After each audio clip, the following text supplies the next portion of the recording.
Love and devotion is thinking of each other before we think of ourselves. Some will fear that this may lead to the neglect or negation of our own needs. I say this is a fallacy.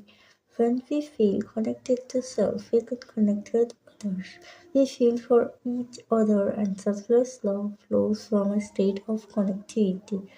Love is nourishment for the soul as the food nourishes the body. When we give the heart, the love is returned in manifold ways, and moreover, it cannot fail to multiply. This is an immutable law. When loving devotion matures, there is an unfathomable return of human nature towards innocence. Otherwise, we grow old, grow twisted, and stubbornly selfish, but fail to really grow up, grow kind, or grow in fellowship. Yes, devotion is thinking of another before we think of ourselves. Better still, devotion is in knowing that there is no other when we send love out.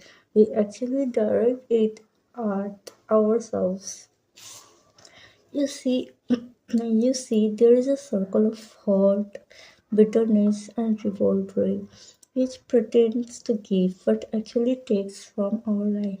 It empathies us with promises of protecting what is in our keeping. Then there is a circle of love, devotion, and compassion that seems to take but actually gives. It fulfills us with the call to relinquish everything we believe to be unowned.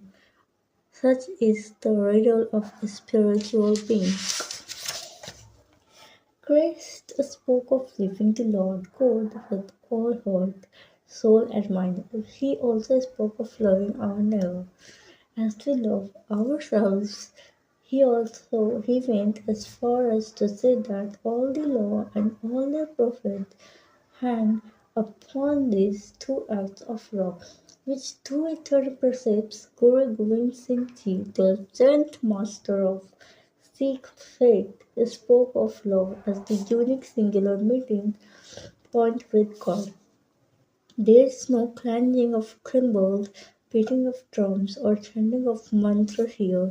The spiritual heritage of the human race is utterly simple, but has become clogged in so much unnecessary complexity.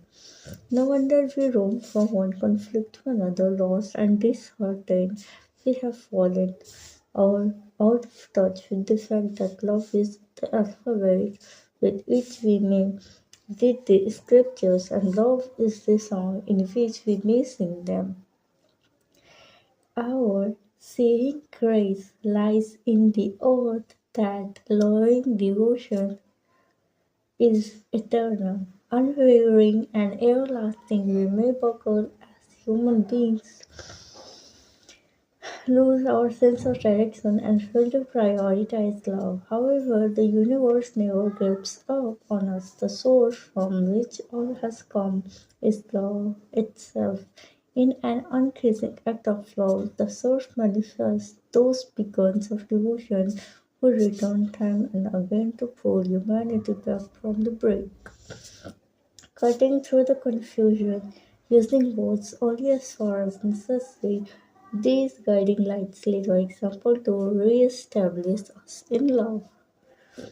Inspired by their presence, human beings begin to remember that nothing is of value if love and devotion is absent from life. There are four questions of value in life. What is care sacred? What is the spirit made? What is worth living for and what is worth dying for? The answer to each is the same, only love.